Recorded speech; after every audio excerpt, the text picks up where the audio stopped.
From the WGBH Newsroom, I'm Adam Reilly, and you're watching another installment of The Scrum, our ongoing conversation about politics in Boston and across Massachusetts.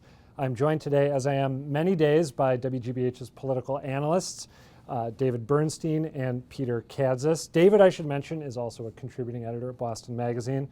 So guys, we have a couple primaries coming up in the election to replace, or the race to replace, Ed Markey in Congress. Yet my impression is, this is next Tuesday, people are voting. My impression is that not many people are paying attention to this race. Am I right about that? And if so, why aren't people more excited about this? Oh, it's absolutely true. And it's for, I think, a combination of reasons, but mostly this race has just gotten overwhelmed, just swamped over by everything else that's going on. The Boston mayoral race, obviously the most, the prime example, but everything else that's been going on in Boston. There's a lot of things going on, plus the summer, and all those things. And also, there's five. It's assumed that the Democrat, whoever wins the Democratic primary, is very likely to win. It's a very heavily Democratic district. I think I remember reading that it was the district that went for Obama by the second biggest margin in the state in the last election. And given the state, that really says something. And that there's sort of five very solid Democratic candidates. There's actually 7 total on the ballot, but 5 current office holders that a lot of people like, and people are not necessarily real into figuring out who to vote for in the primary. And also, while there are subtle differences among them, there's really very little substantive conflict in the race, is there? I think that's right. I think that it's mostly around the details, and the edges. That there's been a big back and forth controversy this past week about who is more anti-gun than the others. With intimations that Sheriff Kadzis, Peter Kadzis, it might be too pro-gun because he only got a B- from the NRA. So yeah, it's subtle differences, and sort of who is going to make the case that they can do more down there in Washington.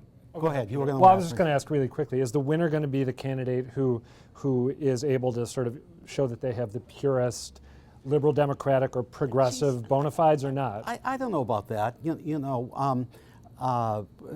Clark, who's very State Senator Catherine Clark, very smooth, very suburban.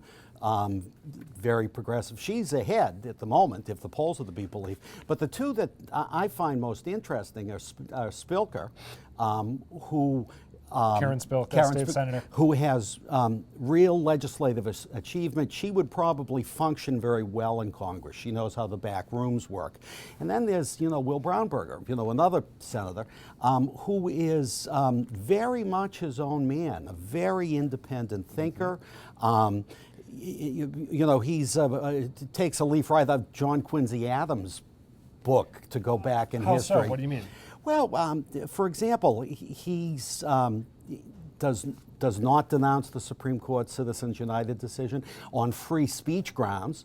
And all the other four Dems back a constitutional amendment to repeal it. Yeah. I mean, he's more willing to compromise with the Republicans on the government shutdown. He's not crazy about it. He's not going to cave in. He's more fiscally moderate on some of the fiscal issues. And he doesn't want congressional intervention on the Keystone XL pipeline, even though he casts himself as sort of the candidate in the race who's most concerned about global warming, environmental issues. Right, because he points out it's burning the oil, not bringing the oil. He's just an independent thinker.